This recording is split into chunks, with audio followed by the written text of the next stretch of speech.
"You can sleep on the couch, or better yet, get a hotel room," said my daughter-in-law when her parents suddenly moved in with us, as if the house belonged to them. "You'd better leave. We won't have enough room for 5, her father added contemptuously. I quietly moved out, but a week later they were overcome with panic. "This is impossible. This can't be," my daughter-in-law screamed after what I did. She didn't know that this was only the beginning of my revenge. Before we continue, please subscribe to the channel and write in the comments what time it is where you are now. The February morning air felt crisp against my face as I rounded the corner onto Saguaro Drive, my water bottle nearly empty after an hour of walking through the neighborhood. At 62, I'd learned to appreciate these early routines. 7 o'clock sharp. Same route, same comfortable track jacket that had seen 5 Arizona winters. My knees protested less when I kept them moving. Then I saw the truck, a budget rental, boxy and white, sat in my driveway like an unwelcome monument. It blocked the garage completely, forcing me to stop at the curb. My pulse quickened, but not from exercise. Confusion flooded through me, followed immediately by something darker. I approached the front door, noticing it stood slightly ajar. Inside, my living room had transformed into something unrecognizable. Cardboard boxes formed precarious towers against walls I'd painted myself 3 summers ago. My furniture, the sectional sofa, the oak coffee table, the standing lamp, had been shoved aside without care. 2 strangers occupied the space like they belonged there. The man was my age, maybe slightly younger, with a thick build and thinning gray hair. He wore a faded polo shirt tucked into jeans belted too high, and his voice carried across the room as he directed traffic. The woman beside him frowned at a box marked "Fragile," her face set in permanent disapproval. She had too much perfume on. I could smell it from the doorway, something floral and overwhelming. My son Neil struggled past them carrying a box labeled "Kitchen" in black marker. His face was red, whether from effort or something else, I couldn't tell. Behind him, Cora, my daughter-in-law, wiped her hands on her jeans and finally noticed me standing there. "Oh, you're back," she said, like I'd been gone for weeks instead of an hour. "What's happening here?" I kept my voice level, professional. 35 years in logistics management had taught me to assess situations before reacting. Cora tilted her head slightly. A gesture I'd learned meant she was about to say something she knew I wouldn't like. "Dad didn't tell you? My parents sold their place and need somewhere to stay for a few months while they close on their new condo. It'll be fine. We're all family." The way she called Neil Dad, instead of using my name, landed like a small blade between my ribs. I turned toward my son, who just set down his box with a heavy thud. "Neil?" He didn't look at me. "Dad, I was going to tell you, but things moved fast. Cora's parents needed help. I thought you'd understand." "Understand that strangers are moving into my house without anyone asking me?" "It's our house, too," Neil said quietly, still avoiding my eyes. "Cora and I live here. We make decisions together." The fact that they'd lived here rent-free for 2 years seemed to escape his memory. I watched him pick up another box and disappear toward the stairs, his shoulders hunched like a man expecting a blow. The stranger in the polo shirt, Clark, I'd learn later, lowered himself into my recliner with a satisfied grunt. My chair, the one I'd sat in every evening for 8 years, reading or watching the news or just thinking in the quiet hours after everyone else went to bed. "This chair's seen better days," Clark announced to no one in particular. "When did you buy it? The 80s? "8 years ago," I said. He shifted his weight, testing the cushions. "Feels older. You might want to upgrade while we're here. Place could use some updates." I said nothing. He smirked, misreading my silence as weakness when it was actually calculation.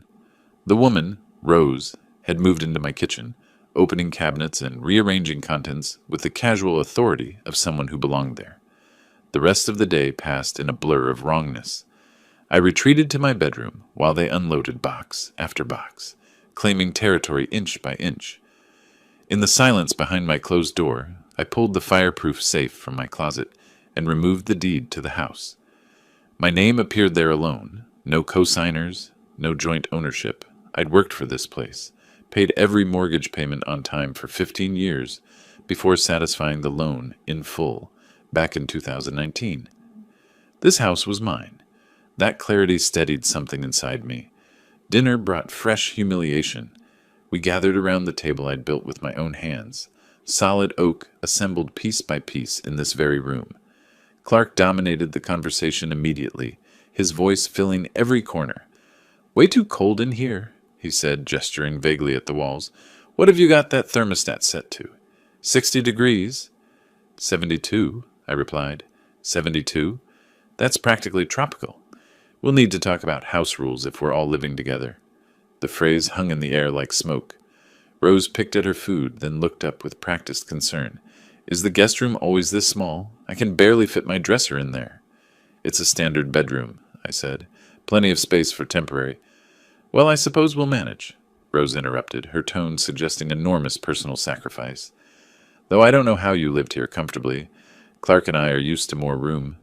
Cora reached over and touched her mother's arm sympathetically, completely ignoring the way my grip tightened on my fork. Neil studied his plate like it contained answers to questions he was too afraid to ask. I tried to catch my son alone after dinner, cornering him in the garage while the others settled in front of the television. My television, tuned to a channel I never watched, the volume higher than I ever set it. "Son, what's going on? Why didn't you tell me about this?" Neil finally looked at me, but couldn't hold eye contact. "It just happened fast. Cora's parents needed help. I thought you'd understand. It's only a few months. A few months living in my house without asking me." "It's our house too, Dad." He stepped around me, heading for the door. "Cora and I live here. We make decisions together." He disappeared inside before I could point out the obvious.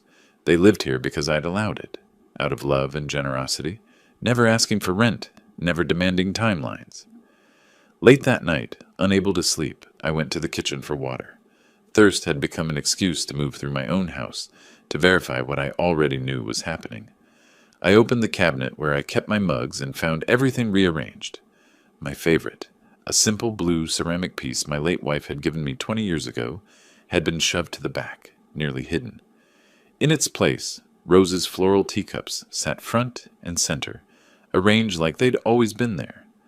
I stood holding that blue mug in the darkness, cold tile beneath my bare feet. Something crystallized inside me then. Not rage. Rage was hot and temporary. This was colder, harder. This was the feeling I got in my old job when a problem needed solving, when emotion would only cloud the necessary calculations. They thought I was weak, thought I'd accept this invasion because I was old, because I was alone, because Neil was my son, and family meant swallowing indignities with a smile. They were wrong. I set the mug back in its new position, turned off the light, and returned to my bedroom. Tomorrow would bring new violations, I was certain. But I'd learned something valuable tonight. I'd learned exactly who I was dealing with. 3 days changed everything. 72 hours of systematic invasion, each small violation adding weight to the pressure building in my chest. Clark changed the thermostat 6 times, I counted, always dropping it to 66 or 68 degrees, until the house felt like winter had moved indoors. My favorite parking spot disappeared daily, claimed by his old Chevy Silverado with its faded paint and rusted bumper. In the bathroom, my toiletries had been relocated to a bottom shelf, making room for Rose's extensive collection of lotions, powders, and creams that multiplied like bacteria. Tuesday morning, I discovered Cora had opened my mail. A bank statement, my personal correspondence, lay on the counter with the envelope torn carelessly. "I thought it might be important," she said when I asked, not looking up from her phone. But Wednesday evening, I returned from a walk to find my leftovers gone. The pasta I'd made Monday night, carefully portioned for 2 more meals, had vanished. Clark sat in my chair, his chair now, apparently, picking his teeth with casual satisfaction. "That was good," he said. "You should make more." I didn't respond. My logistics brain was tracking everything, building a database of offenses without my conscious direction. It's what I'd done for 35 years. Noticed patterns, identified problems, calculated solutions. Thursday morning at 6:30, I came downstairs to find everyone already gathered in the kitchen. This was wrong immediately. Neil and Cora never rose before 7:30. Clark usually slept until 8. Rose complained about morning light, yet here they sat, coffee made, toast prepared, waiting. They'd been waiting for me. Cora sat with her spine straight, hands folded on the table, her business presentation posture. Clark looked smug, leaning back in his chair like a judge preparing to deliver a verdict. Rose picked at her food without eating. Neil studied his eggs with unusual intensity. "Dad, we need to talk about the sleeping arrangements," Cora began, the words rehearsed, delivered with corporate efficiency. "With 5 adults in the house, we're running out of space." I carefully set down my coffee cup. 5 adults? This house has 3 bedrooms. Exactly. Neil and I have one, my parents have the guest room, and you have the master. But my parents need storage space. So you could take the couch for a few weeks, or honestly, a hotel might be more comfortable. The audacity of it stole my breath for a moment. You're asking me to leave my bedroom? In my house. Cora's expression arranged itself into practiced patience, the kind managers use with difficult employees. It's not just your house, Dad. Neil lives here too. We're trying to make this work for everyone. Before I could formulate a response, Clark interrupted, his voice cutting through the morning air with casual cruelty. Let's be real here. 5 people in this place is too many. Someone needs to make room. I turned to face him directly. Make room? Who do you suggest? Well, you're retired. You've got time and flexibility. The rest of us have jobs, responsibilities. Makes sense for you to find somewhere else temporarily. Maybe permanently. We could work out some arrangement. An arrangement. For my house. Clark shrugged, the gesture dismissing decades of my work, my mortgage payments, my life. Just being practical. No need to get emotional about it. I looked at my son. He was the only person at this table who mattered, the only one whose opinion could change what happened next. Neil, look at me. He raised his eyes slowly, but couldn't hold my gaze. The weakness in his face told me everything. Do you want me to leave? Dad, His voice barely reached across the table. It's not that simple. Cora's parents need help. It's just temporary. We're trying to figure it out. I didn't ask if it's temporary. I asked if you want me to leave my own home. Neil returned to his eggs, fork scraping against the plate in the silence. Can we not make this harder than it has to be? I stood up. My chair scraped against the floor, loud in the quiet kitchen. Rose spoke then, her voice dripping with false sweetness. Wilbert, dear, we're not trying to push you out. But you have to understand, at our age we need certain comforts. That guest room is barely large enough for our bed. We need space for Clark's clothes, my shoes, our personal items. Surely you see that. I see that you moved into my house without asking and now want me to leave it. Her expression shifted to wounded innocence. There's no need for that attitude. We're family. Family helps each other. Family asks first. I walked out of the kitchen, up the stairs to my bedroom. Behind me I heard the murmur of voices. Clark saying something about stubborn old man. I closed the door and looked around the room that had been mine for 16 years. The bed I'd shared with my wife before cancer took her. The dresser holding clothes I'd bought with money I'd earned. The window overlooking a yard I'd maintained every weekend. I pulled my suitcase from the closet. 90 minutes later, I descended the stairs with one wheeled suitcase, one box of documents, and my laptop bag. They'd moved to the living room, arranged themselves on furniture like an audience waiting for the show to continue. Clark had claimed my chair again. Rose sat beside Cora on the sofa. Neil stood by the window, his posture defensive. Cora saw the suitcase first. Oh, you're actually going? I kept my hand on the doorknob. You told me to leave. I'm leaving. Neil finally spoke, pushing away from the window. Dad, wait. We can talk about this. You already made your choice, at breakfast, when you said nothing. I walked out, pulling the door closed behind me with a firm click. Not a slam, I'm not a man who slams doors, but final enough that they'd hear it. Through the window I saw them frozen in tableau, watching my car pull away from the curb. Rose's mouth was moving, probably offering some commentary I was grateful not to hear. The Desert Palms Motel sat on East McDowell Road, 12 minutes from the house if traffic cooperated. The building was nothing special. 2 stories of stucco painted the color of sand, doors opening onto an exterior walkway. But it was clean, quiet, and most importantly, it was space no one had invaded. The clerk was a young woman named Maria, her name tag slightly crooked on her uniform. She looked at my face. I don't know what she saw there, but her expression softened. How many nights? Not sure yet. Start with a week. She typed into her computer, then paused. I'm going to put you in 214. It has a desk. You look like you need space to think. First kindness I'd felt in 4 days. Thank you. The room smelled like industrial cleaning products and old carpet, but it had what I needed: a bed, a desk, a chair, a bathroom, and silence. I set my suitcase by the closet and carried my box of documents to the desk. Spread them out methodically. Deed here, property tax records there, mortgage payoff statement to the left. In the center, I placed an old spiral notebook from 2022, the one where I documented the $35,000 loan to Neil for his car. Never repaid, never even acknowledged. My laptop opened to a search engine. I typed, Arizona property law, homeowner rights. Hours passed. My coffee went cold in its styrofoam cup. The afternoon sun moved across the wall, then faded to evening. I read about guests versus tenants, about the distinction between people who have lease agreements and people who simply occupy space.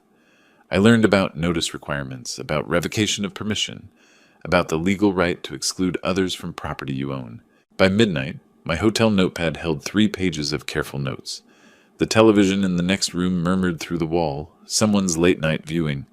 Outside, cars passed on McDowell Road, headlights sweeping across my curtains. I sat back in the desk chair and looked at everything spread before me: the evidence of ownership, the proof of betrayal, the legal foundation for what came next. They'd made a mistake. Several mistakes, actually. They'd assumed I was weak because I was older, alone, because I'd stayed calm instead of exploding. They'd confused patience with powerlessness. That was going to cost them. I opened a fresh page in my notebook and began writing a list. Not of grievances, those were already documented in my memory, each small violation catalogued with perfect clarity. This was different. This was a plan. Step 1 began tomorrow. First thing. The next morning arrived with the same institutional coffee and the same documents spread across surfaces like evidence at a crime scene. I'd been at the Desert Palms for 1 full day. By day 7, the maid had stopped offering to clean. She'd glance through the door at my organized chaos and retreat quietly. I woke each morning at 5:30, made coffee in the small machine that sputtered and hissed, then returned to my work. The deed sat in the center of the desk, surrounded by concentric circles of supporting documentation. Property tax receipts dating back to 2008. Insurance policies listing only my name. Mortgage statements showing 17 years of payments. Every single one made by me, from my account, never late. On day 4, searching through old emails on my laptop, I found something I'd almost forgotten. May 2022. Neil needed a car for his new job. The dealership required $35,000 down. His email was right there, preserved in my inbox. Dad, this is a loan, not a gift. I'll pay you back $1,000 a month starting next month. You have my word. I transferred the money that same day. The bank confirmation sat in my downloads folder, 3 years old but perfectly valid. I searched for repayment records. Nothing. Not $1 returned. I checked every account, reviewed 3 years of statements. The loan had simply evaporated from Neil's memory like morning fog. I created a spreadsheet at the motel's business center, printing it on their slightly gray paper. 36 months. 36 missed payments. The numbers told a story more damning than any accusation I could voice. On day 5, Mrs. Walker called. Her voice carried apology and concern in equal measure. Wilbert, I hope I'm not overstepping, but last night there were at least 8 cars parked on your lawn. Music was so loud my windows rattled. 8 cars? Some kind of gathering. Lasted past midnight. I almost called the police, but I wasn't sure if you'd authorized it. I didn't. I'm not even there right now. Her pause held questions she was too polite to ask. Oh, well, that explains things. I saw your truck was gone all week. Are you all right? I will be. Thank you for telling me. After she hung up, I added her call to my notes. Bob Chen had phoned 2 days earlier, mentioning he'd run into Clark at the mailbox. He was telling me about his new house, your address. Thought you should know. They weren't just occupying my home. They were claiming ownership of it. On day 6, I drove to Old Town Scottsdale. The law office sat in a restored building with territorial architecture. the kind tourists photographed. Chen and associates occupied the second floor. Margaret Chen was 48, with graying hair pulled into an efficient bun and eyes that assessed me in seconds. I handed her the 2-page summary I'd prepared. Dates, names, chronological incidents. She read it in 4 minutes without interrupting. Most clients come in emotional and disorganized, she said, looking up. You've done my job for me. I spent 35 years in logistics. I know how to present information. She spread Arizona revised statutes across her desk, showing me highlighted sections. Mr. Brown, let me be direct. This is your house, your name on the deed. No co-owners, no co-signers. They have no legal standing. My daughter-in-law said it's Neil's house too, that he lives there so he makes decisions. Living somewhere doesn't confer ownership. I could live in a mansion for a year, wouldn't make it mine. Your son is essentially a guest in your home, an adult child living rent-free. The words landed with unexpected weight. Rent-free. 3 years now. Which means you've been more than generous. Generosity has limits. They found yours. We discussed the eviction notice. She explained that Clark and Rose, having no lease or rental agreement, were simply guests. Arizona law was clear. I could revoke their permission to stay. 30 days' notice was required. Not courtesy, but legal necessity. What exactly will this notice say? I asked. It'll state that Clark and Rose Miller are occupying your property without a lease or rental agreement. As guests, their welcome has been revoked. They have 30 days to vacate, per Arizona law. After 30 days, if they remain, we file for formal eviction through the courts. What about Neil and Cora? She paused, tapping her pen against the legal pad. They're more complicated because of the duration of their stay. But here's the thing. They don't own the property. You can begin charging them rent, effective immediately. Or you can serve them a similar notice. Your choice. I want everyone out. Then we'll start with the Millers. The legal path is clearest there. She drafted the notice while I waited, her fingers efficient on the keyboard. The document emerged from her printer on letterhead that looked official and intimidating. Bold headers, legal citations, clean formatting. We walked down the hall to Tom Blackwood's office. Tom was 55, meticulous, with reading glasses that hung on a chain. He reviewed the notice carefully, checked my driver's license against the deed, then applied his notary seal with the gravity of someone who understood that documents had power. This is ironclad, he said, handing it back. They'll have no recourse. Then he looked at me directly. Mr. Brown, I have to ask, are you prepared for how they'll react? I expect them to be angry. Angry people do unpredictable things. Make sure you document everything. If they damage property, call police immediately. If they threaten you, file for a restraining order. This paper protects you legally, but it doesn't protect you physically. I've known my son for 37 years. He's not violent. No, but you don't know Clark Miller, and desperate people surprise you. I took the warning seriously. That evening, back in my motel room, I added, research home security cameras to my notes. Margaret called before I went to sleep. One more thing. When you serve this notice, don't engage emotionally. Hand it to them, or better yet, tape it to the door. Don't argue, don't justify, don't apologize. The document speaks for itself. They'll call me. My son will call. Then keep responses brief. This is my legal right. The notice explains everything. Contact my attorney if you have questions.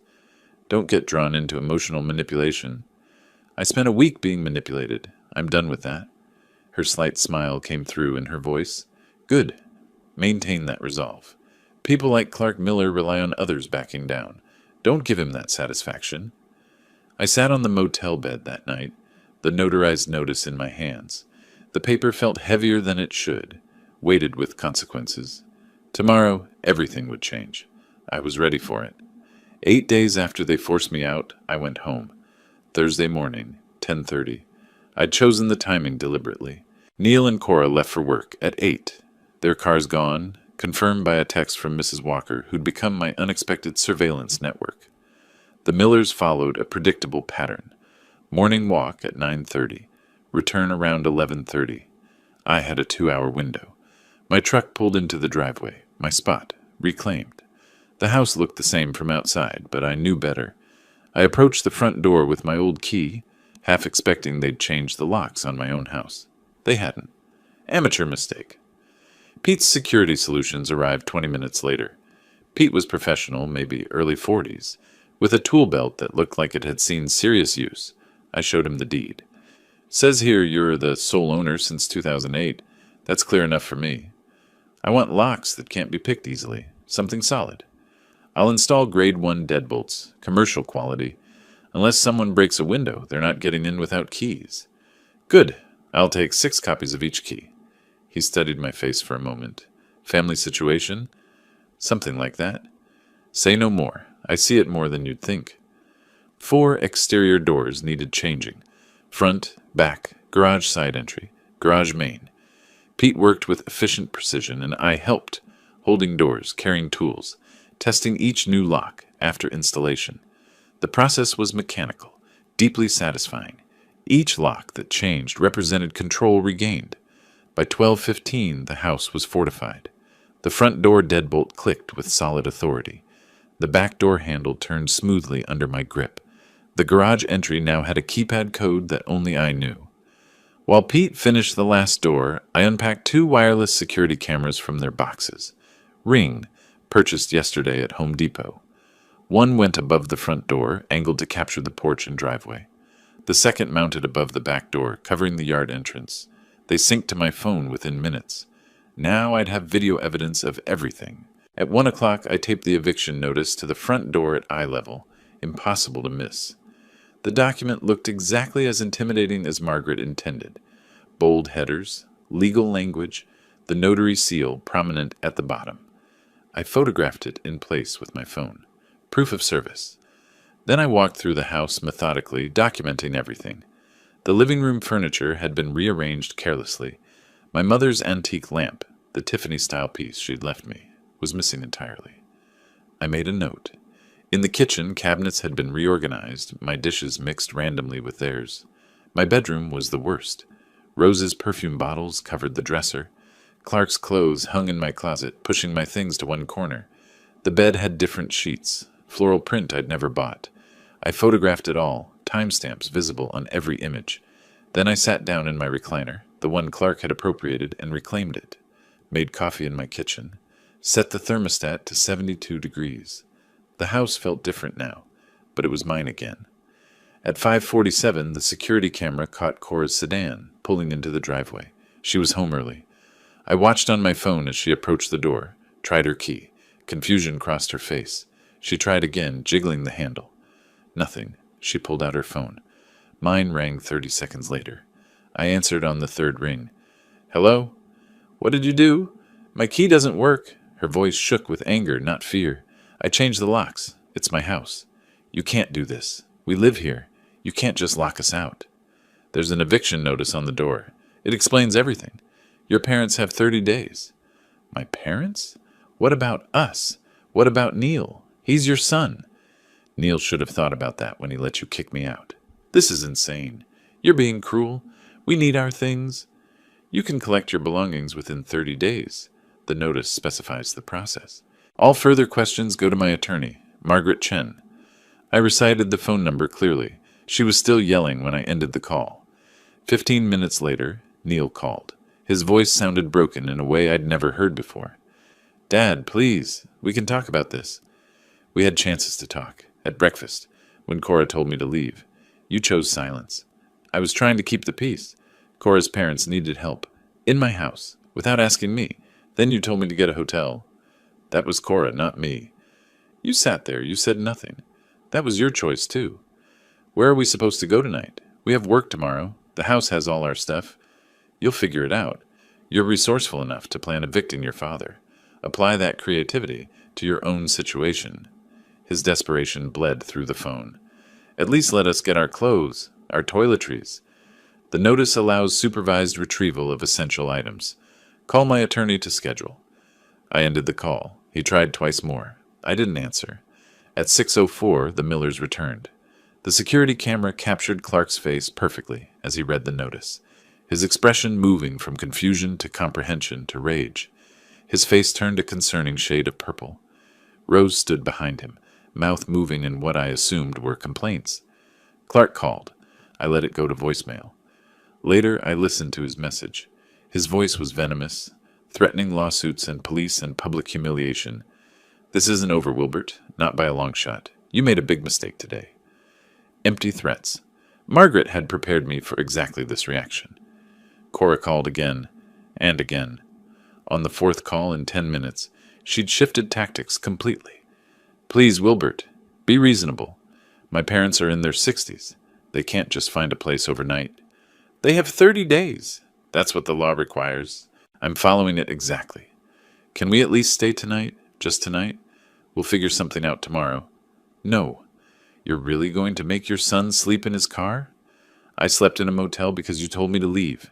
He'll survive one uncomfortable night. I didn't think you were this cold. I'm not cold. I'm protecting what's mine. There's a difference. Contact my attorney. I blocked her number before she could respond. The calls finally stopped. Outside, through the window, I could see them gathered on the lawn. 4 figures in the fading light, having urgent conversations. Probably deciding which hotel to choose, which friend might take them in for the night. Inside, I sat in my chair, in my house, with my coffee cooling in my favorite mug. For the first time in 8 days, I felt like I could breathe. 6 days after the lockout, a letter arrived from Davidson and Associates. Their letterhead was expensive, embossed, heavy paper. Inside, legal language demanded I rescind the eviction notice because Neil had established residency in my home. I scanned it immediately and emailed it to Margaret. Her response came 3 hours later with the subject line, "As expected, no merit." She'd drafted a rebuttal that dismantled their claim methodically. Neil was an adult child, living rent-free. No lease existed. No rent had ever been paid. Arizona law distinguished guests from tenants with surgical precision. His residency claim failed on every count. I read her response twice, savoring the clarity of it. Legal language could be beautiful when it protected the truth. On day 7, Cora appeared on my security camera at 2 in the afternoon. She stood on the porch alone, hand raised to knock, then hesitating. No Neil, no parents, just her, looking exhausted in a way I'd never seen. Hair less styled, dark circles visible even through the camera's lens. I watched her for 30 seconds before opening the door. Didn't invite her in. Just stood behind the screen door with my arms crossed. The mesh barrier between us felt symbolic. "Wilbert, can we please talk? Like adults?" Her voice aimed for calm, but missed. "We can talk, right here. Can I at least come inside? It's awkward standing on the porch. You made me leave this house. You can stand on the porch for 5 minutes. She flinched. "That's... okay. Fine. Look, we hired a lawyer. He says Neil has residency rights. My lawyer says he doesn't. Mine is correct. You can't just decide that. There are laws." "Yes, there are. I'm following them. Are you?" She shifted her weight, trying a different approach. "My parents need more time. They can't just go back to their She stopped abruptly. I'd heard it, though. Crystal clear. "Go back?" I kept my voice very quiet. "I thought they sold their condo." Her face drained of color. "They did. I meant they need to find a new place." "That's not what you said. You said go back. They still have it, don't they?" "That's not the point. The point is they lied. You lied. All of you." Each word dropped like a stone between us. "They never needed to live here. They wanted to live here. For free. In my house. You're twisting my words." "I'm hearing your words. For the first time, clearly." She tried again, voice breaking this time. "Please, we're family. Doesn't that mean anything to you?" "It meant everything. That's why you telling me to leave hurt so much. I was trying to help my parents. By sacrificing me, without asking, without caring. We made a mistake. Can't you forgive that? You decided I wasn't needed. Now I've decided the same thing. What do you want? What would make this right?" "Nothing. It's already right. The law is clear. The eviction stands." She left without another word. Her car door slammed hard enough to echo down the street. That evening she called. Not manipulative this time. Not crying. Just furious. "This is impossible. This can't be happening. You can't evict us." I kept my voice measured. "It's not impossible. It's happening. The court has the paperwork. You're destroying this family, making my parents homeless, ruining Neil's life. Your parents have a condo. They're not homeless, and Neil is an adult who made choices. They're elderly. How can you abuse people their age? Abuse? I let that word hang for a moment. Your father told me, just move out entirely. 5 people is too many. Remember that breakfast? I remember every word. Her voice deflated. He didn't mean... He meant it. So did you. Now you're experiencing what you prescribed for me. I can't believe you're this vindictive. I'm not vindictive. I'm protecting my property. There's a difference. I ended the call. She didn't try again. Through the following days, I monitored the situation through cameras and neighbor reports. Clark's truck drove by 3 times in 1 week. Slow, deliberate passes, like he was checking if I'd disappeared. Rose stood on the sidewalk once, staring at the house for a full minute before walking away. Mrs. Walker called with updates I hadn't requested, but appreciated. Saw them at the grocery store. Rose was complaining very loudly about inconsiderate family members. Another day, my daughter works near that budget hotel on the freeway. She saw Neil and Cora there. They looked worn out. The 30-day clock kept ticking. 23 days remained. Margaret called with final confirmation. Their lawyer withdrew the residency claim, apparently realized it had no merit. How long did that take? About 48 hours of research on his part. Quick learner. So it's over? The eviction stands? Unless they want to embarrass themselves in court, yes. They have 23 days left in the notice period. And if they don't leave, then we go to court and a judge orders them out. But they'll leave. Nobody wants an eviction on their record. I thanked her and hung up, sat in my recliner, reclaimed mine again, and felt something I hadn't experienced in weeks. Not happiness. Something colder than that. Vindication. They'd believed I would back down, that family sentiment would override property rights. They'd built their entire strategy on my supposed weakness. They'd been wrong about me, and they were running out of time to learn just how wrong. 3 days later, Margaret and I returned to the courthouse. Different purpose this time. We filed civil case CV 2025-03847, Wilbert Brown versus Neil Brown, claim for unpaid loan. The paperwork was precise. Every number documented, every promise recorded. $35,000 principal, loaned May 15, 2022. $0 repaid as of March 2025. Interest calculated at 6% annually per Arizona contract law. Total claim, $42,035. The clerk stamped it with the satisfying thunk of official process. Neil would be served within 48 hours. I felt no guilt, just the clarity of numbers that don't lie. The process server found Neil at his workplace in Tempe 2 days later. Mid-afternoon during a meeting, the manila envelope arrived at his desk. Co-workers noticed his face go white when he read the first page. He left work early that day. Mrs. Walker heard this from her daughter, who heard it from Cora, who'd heard it from someone at Neil's office. Small communities have their own intelligence networks. Neil called me that evening. His voice shook. Dad, you're suing me? Your own son? I'm collecting a debt. You borrowed $35,000. You promised to repay it. You didn't. I was going to pay you back, eventually. You know I'm good for it. 3 years, not one payment, not even a discussion about it. That's not eventually. That's never. Family doesn't sue family. This is insane. Family doesn't evict family from their own homes either. But you watched that happen. You chose Cora over me, so now I'm choosing legal remedy over family sentiment. His desperation bled through the phone. How am I supposed to pay $42,000? I don't have that kind of money. You had it when I gave it to you. You spent it. That's not my problem.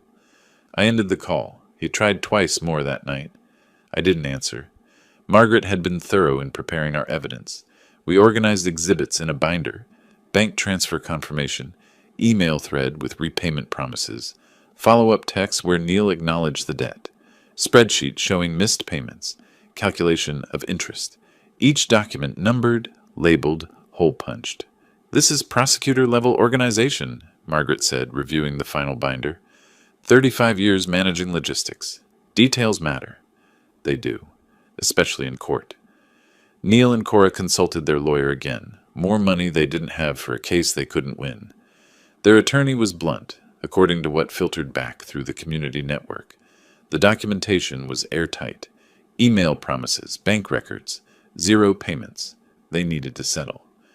Cora tried to argue it was a gift, not a loan. The lawyer shook his head. Neil's email explicitly called it a loan with repayment terms. They were trapped.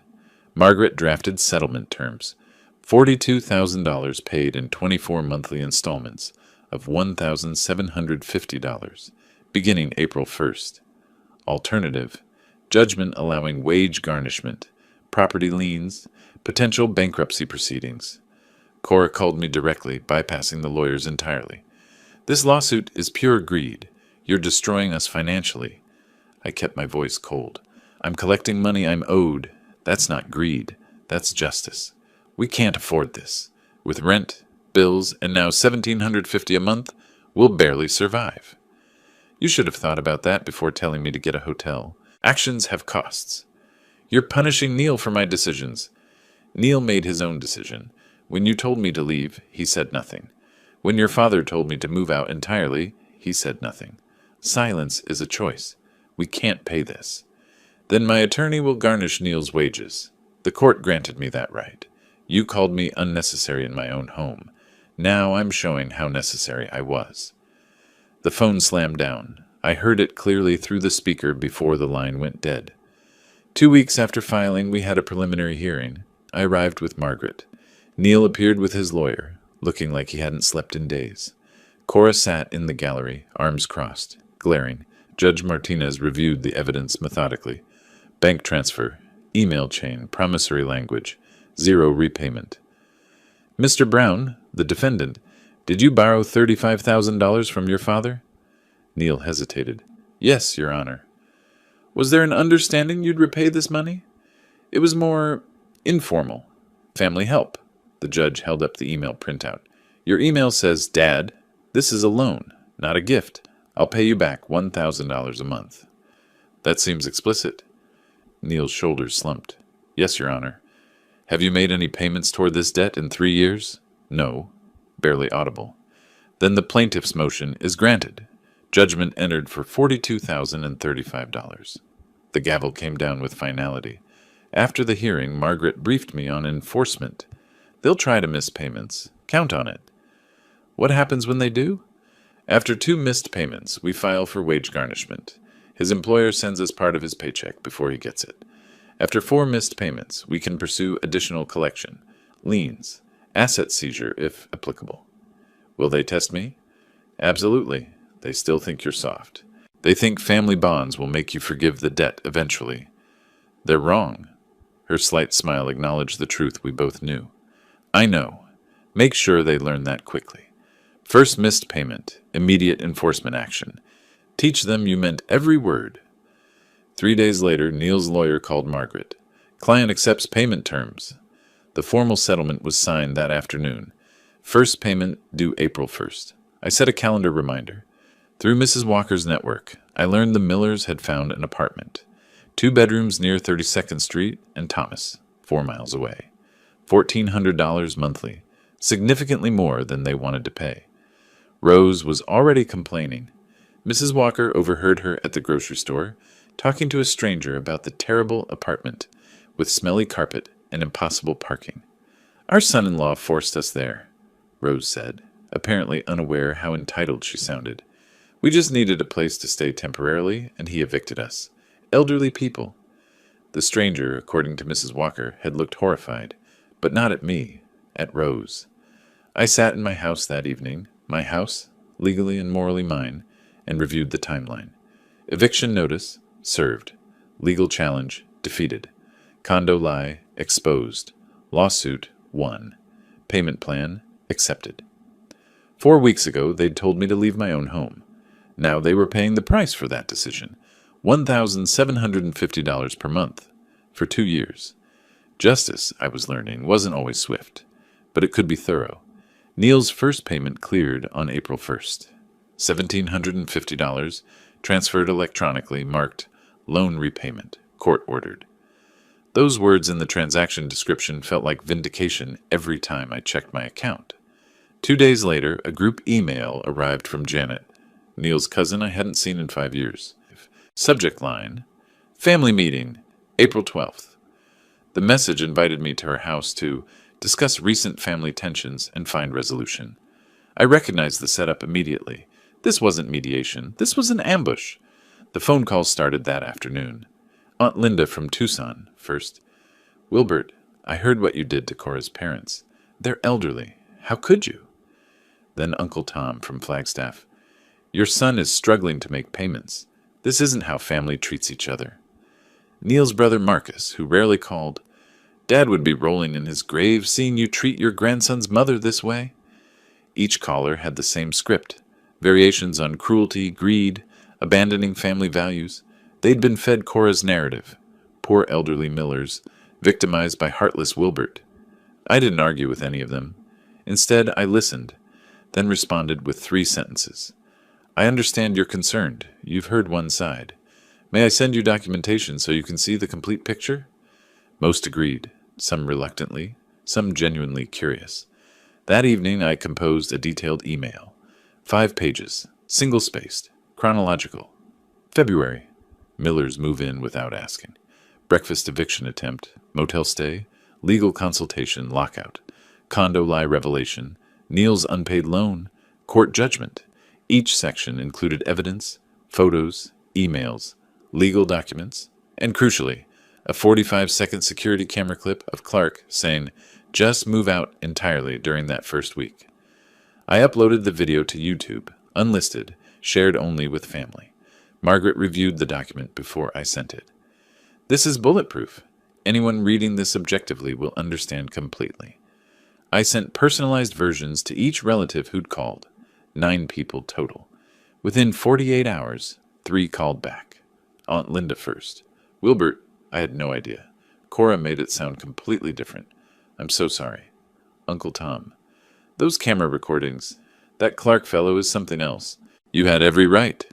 Even Marcus admitted, I shouldn't have called you without hearing both sides. Not everyone flipped. Some remained convinced I should have worked it out. But the consensus shifted dramatically. Janet emailed me privately on April 9th. The meeting is canceled. Several people are now questioning Cora's version of events. Cora's support network collapsed. 3 days later, the day the meeting would have happened, Neil and Cora appeared at my door together. Mid-afternoon, unexpected. Through the camera I watched them standing close, a united front, or perhaps Neil providing moral support while Cora made her play. I opened the door, but not the screen. Cora spoke first, her voice softer than I'd ever heard it. Wilbert, we want to apologize. Truly. Can we start over? Reset everything? She looked at Neil, who nodded on cue. Please, for family's sake. I studied her face. Her mouth formed words of remorse, but her eyes calculated. This was a new tactic, not genuine change. What specifically are you apologizing for? She hesitated slightly. For not communicating better. For the way things happened.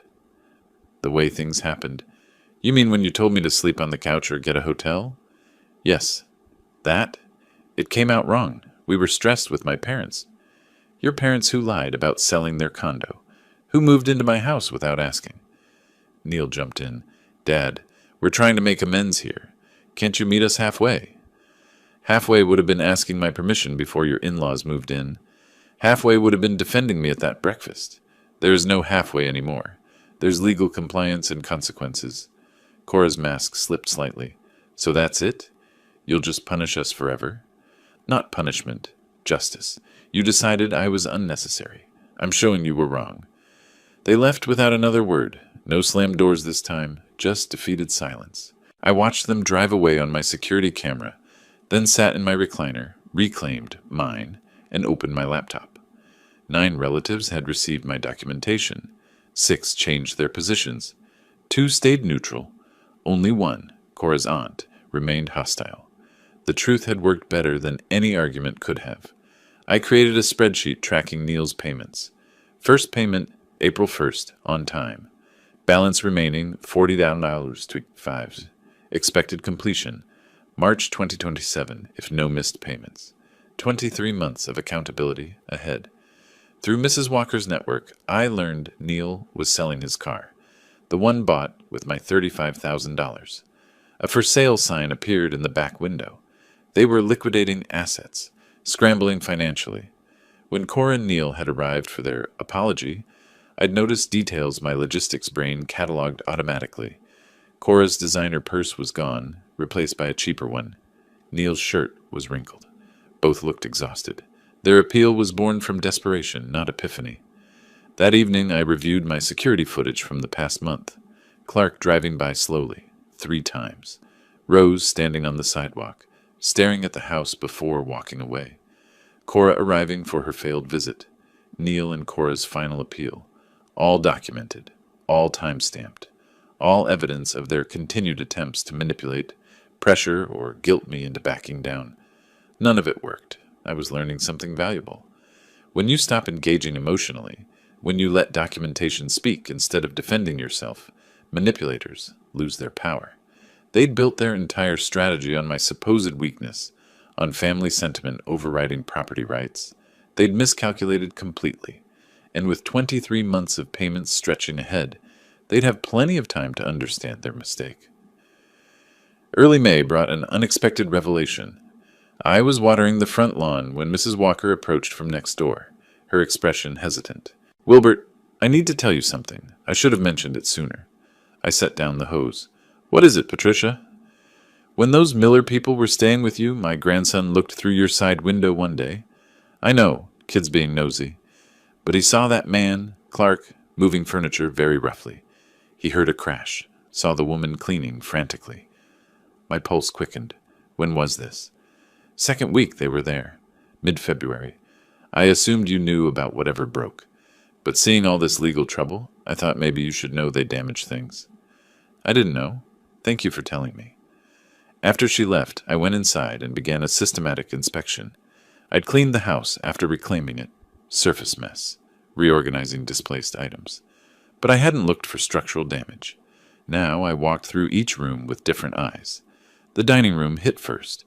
My wife's antique table, inherited from her grandmother, appraised at $3,000 a decade ago, had a 6-inch gouge in the finish. Deep, ugly, cutting through the veneer. Something heavy had been dropped or dragged across it. I knelt beside the table, tracing the damage with my finger. This table had survived 70 years intact. 3 weeks with the Millers destroyed it. In the living room, 3 circular burn marks scarred the hardwood floor near the fireplace, each about 2 inches in diameter. Cigarette burns or dropped embers, despite my strict no-smoking policy. The master bathroom toilet ran constantly. Water bill had jumped $40. The fill valve was damaged. It hadn't been broken before. Guest bathroom, cracked tile, loose faucet handle. Each discovery fueled something cold and methodical inside me. I called Precision Property Assessments. Raymond Torres arrived the next morning with cameras, measuring tools, and a clipboard. He spent 3 hours documenting everything. "This is significant damage," he said, examining the table. "Single impact, heavy object. See how the gouge goes with the grain? Something was dragged. Can it be repaired? Not to original condition. This is 1940s craftsmanship, hand-finished. Modern repair would be visible. Replacement value is your only option." It was my wife's, her grandmother's table. Raymond's expression softened but stayed professional. "I understand. That makes it irreplaceable sentimentally. But we can only assess market value. Based on comparable antiques, $3,000 is conservative." His final report itemized everything. Antique table, $3,000. Hardwood floor repair, $2,800. Plumbing, $1,200. Tile work, $900. Additional minor damages, $600. Total, $8,500. "This is court-grade documentation," Raymond said, handing me the bound report. "You'll have no trouble proving this." I paid him $400. Money well spent. Margaret drafted a demand letter to Clark and Rose Miller. Itemized damages. Assessment report attached. Payment requested within 14 days. Alternative. Civil litigation. The letter went certified mail. Signature required. 5 days later, Clark called me. His voice was venomous. "This is blackmail. You can't prove we did any of that. We're not paying a cent." I kept my voice cool. "The assessment is professional and documented. The choice is yours. Pay voluntarily or explain to a judge why you won't. We're not paying a single cent. Sue me if you want. You won't win. I've won every case so far. I'll win this one too. He hung up. I called Margaret immediately. File the lawsuit. Before filing, I remembered something. In early February, I'd photographed the house for insurance policy renewal. Those photos showed every room in perfect condition. I downloaded them from my phone's cloud backup, checked the metadata. Dates confirmed early February, before the Millers arrived. This evidence was irrefutable proof of the house's condition before their occupancy. The hearing happened 3 weeks later. Small Claims Court, Judge Patricia Morrison presiding. Clark represented himself, couldn't afford another lawyer. Rose sat beside him, looking miserable. I arrived with Margaret and 3 folders of evidence. Clark argued the damages were pre-existing, and I was harassing elderly people. Judge Morrison reviewed my evidence methodically. Before photos showing pristine conditions, after photos showing damage.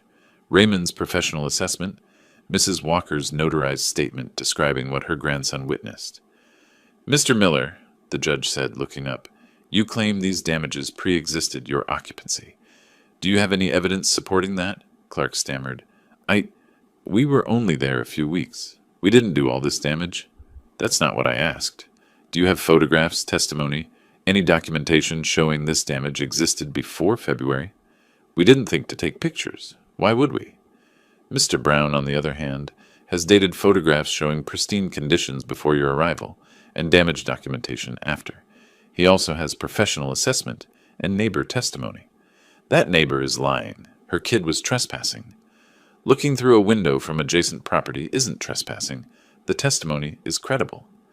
Judge Morrison closed the folder. Mr. Miller, you occupied Mr. Brown's property, and during that time, damage occurred. The preponderance of evidence indicates you're responsible. Clark's voice went desperate. We can't afford this. We're living on fixed income. Then you shouldn't have damaged someone else's property. Judgment for plaintiff. $8,500 plus $293 court costs. Payment due within 30 days. The gavel came down. Outside the courthouse, Margaret briefed me. That was decisive. He had no defense. Will they actually pay? They'll have to. If they don't, we garnish bank accounts, place liens on their condo. They still own that, remember? I'd almost forgotten. They'd lied about selling it, then damaged my house while living there rent-free. How long until they pay? 30 days or enforcement begins, my guess?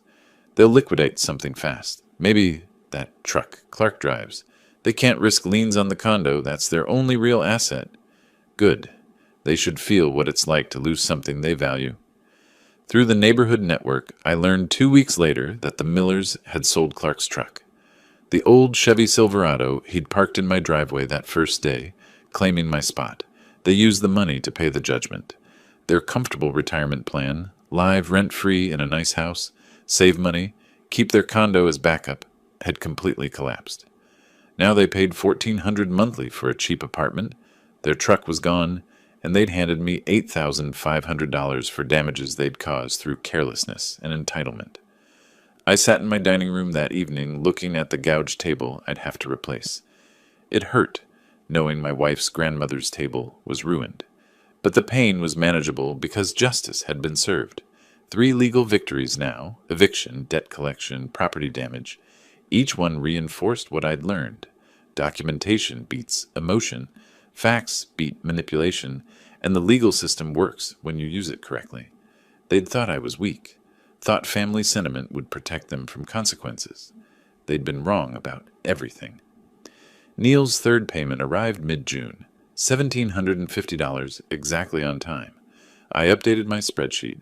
Balance remaining, $36,785. 21 months to go. The payment came from their joint account, but I sensed the strain behind those numbers. Between court-ordered payments, rent on the modest 2-bedroom apartment they'd found, and regular expenses, they were drowning financially. Through the neighborhood network, details filtered in. Bob Chen saw Neil's car at the grocery store near midnight, probably shopping clearance discounts. Mrs. Walker mentioned Cora looked exhausted at the pharmacy. Elena Rodriguez saw them arguing in their apartment parking lot, voices carrying through open windows. I didn't seek this information. It found me. Late June, Mrs. Walker overheard something through the Millers' thin apartment walls. Clark and Rose arguing about money, blaming everyone but themselves. Our savings are gone, Clark, gone. Rose's voice carrying desperation. Clark still insisting it was all my fault, that he should sue for emotional distress. Rose's exhausted response. With what lawyer? We can barely afford groceries. They'd learned nothing. Early July brought another development. Janet called while I was pulling weeds from the front flower beds. Restored now after months of neglect. Wilbert, Cora asked me to reach out. She wants to propose something. I wiped dirt from my hands, sat on the porch step. I'm listening. She's willing to publicly acknowledge her mistakes.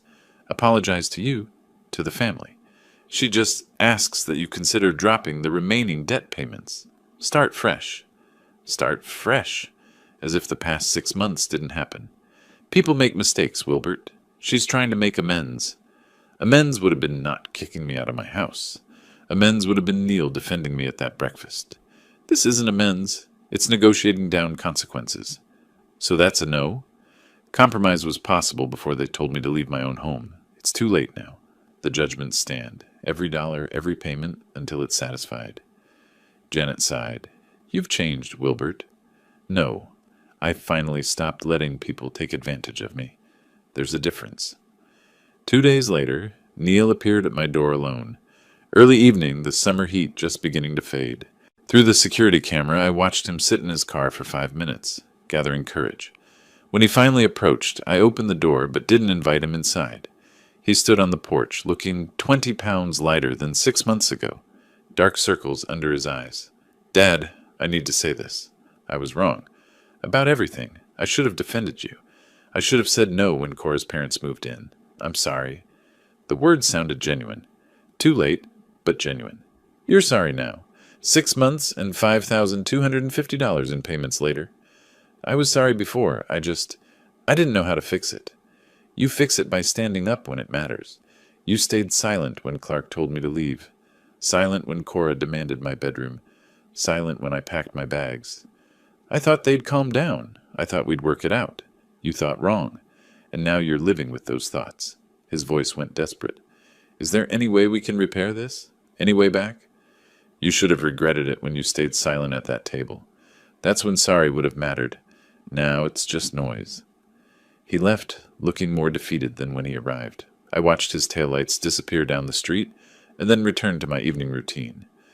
That night, lying in my bed, my bedroom, in my house, I thought about Neil's confession. Part of me recognized his pain was real, but I'd learned to distinguish between regret for actions and regret for consequences. He was sorry he was paying $1,750 monthly. Not sorry he'd betrayed his father. The difference mattered. Through July, the pressure on them mounted. Mrs. Walker mentioned Cora's car had a cracked windshield that hadn't been repaired in 6 weeks. Bob Chen saw them consolidating bank accounts, probably closing redundant accounts to save on fees. The Millers called Cora constantly. Rose's guilt trips about their terrible apartment. Clark's complaints about everything. Their demands for help Cora couldn't afford to give. I heard about one call through Mrs. Walker, who'd been on the phone with Elna when Cora's mother called her. Cora finally snapped. We're paying your court judgment, our rent, and his father's lawsuit. We have nothing left. The family was fracturing under the weight of consequences they'd never imagined. Their comfortable plan, live rent-free, save money, keep the condo as backup, had become a cascading disaster. Financial stress breeding marital conflict, breeding parental resentment, breeding more financial stress. A cycle with no exit except time and accountability. I sat on my porch one evening in late July, watching the sunset paint the sky orange and purple. My house stood quiet behind me, restored to how it should be. No invasions, no manipulations, no one telling me to leave my own home. Just peace. Inside, my spreadsheet waited on the desk. 21 months of payments still ahead. But I wasn't counting them with anger anymore, just with patience. Justice, I'd learned, wasn't always swift, but it was thorough. The 5th payment arrived early August, at 11:47 p.m. on the due date, cutting it close. I checked my banking app the next morning, saw the deposit. Updated my spreadsheet. Balance remaining $33,285. 19 months to go. The sending account name had changed from Neil and Cora Brown Joint to just Neil Brown. Something had shifted. 3 days later, Mrs. Walker mentioned it casually while retrieving her mail. "Did you hear about Neil and Cora? Apparently she filed for divorce." I kept my expression neutral. "I see. Financial stress, according to Elena's daughter at the courthouse. And her parents calling constantly, complaining. That tends to happen when people make poor decisions." That evening, a text from Janet arrived. "Thought you should know. Cora filed papers last week. Said she couldn't take the financial stress and constant fighting. Neil's devastated." I read it twice, set my phone down, and realized I felt nothing. No vindication, no satisfaction, no guilt. Just quiet recognition that consequences had rippled farther than anyone expected. Through Bob Chen, I learned the Millers remained in their cheap apartment. Rose had been seen at the local food bank. Their savings depleted by the $8,500 judgment, legal fees, and moving costs never recovered. Clark drove a 20-year-old sedan now, his truck sold months ago. They weren't destitute, just diminished, living the modest retirement they'd tried to escape. Mid-August, I sat on my back terrace, renovated last month with new composite decking. Coffee in hand, my favorite mug recovered from where Rose had shoved it to the cabinet's back. The house behind me was clean, organized, mine again. The antique table was gone, too damaged to save. But I'd chosen its replacement myself, and the space felt right. Bob Chen walked by, waved, came over to chat. "Nice work on this deck. Looks professional." "Thanks. Had it done last month." "Place looks great. You know, a lot of folks around here respect how you handled all this. Standing up for yourself. Not backing down when family tried to push you around." I offered a slight smile. "I just protected what belongs to me. More than property. Principle. You showed people can't just take advantage because they're family." "Exactly. Family doesn't mean surrender. It means respect. They forgot that." After Bob left, I walked through my house. Morning routine restored. Waking at 5:30. Coffee in my reorganized kitchen. Reading news in the breakfast nook. Thermostat at 72 degrees. Recliner positioned exactly where I wanted it. The silence wasn't empty. It was peaceful. That evening I found an envelope in my mailbox. Handwritten address, Neil's familiar script. Inside, a check for $1,750, the sixth payment, arriving early this time, and a single-page letter. "Dad, I understand now how wrong I was. About everything. I let Cora and her parents manipulate the situation. I should have defended you. I should have seen what was happening. I'm paying the price now, literally and figuratively. Cora's gone. My savings are gone. But I deserved this. I failed you when you needed me. I hope someday you can forgive me. Neil." I stood by the mailbox as the sun set, painting Scottsdale's sky orange and purple. Read the letter twice, then folded it carefully and slid it back into the envelope. Understanding came expensive for Neil. After 6 payments. After his marriage collapsed. After everything fell apart. The letter asked for forgiveness. Someday, maybe. But not because he asked. Because I decided it was time. I walked inside, placed the letter in my desk drawer with other legal documents, and returned to the terrace. The August heat was fading into comfortable evening. I held my coffee mug, watching the colors deepen across the sky. "They thought I'd fold," I said aloud to no one. "Thought family obligation would override self-respect." I paused, sipped coffee. They were wrong. Another pause, watching the sky change. "I didn't do this for revenge. I did it for justice. There's a difference." I set the mug down carefully, and justice has been served. My house, my rules, my peace. 19 months of payments stretched ahead, but I wasn't counting them with anger, just with patience. Each deposit was accountability made tangible, consequences made real.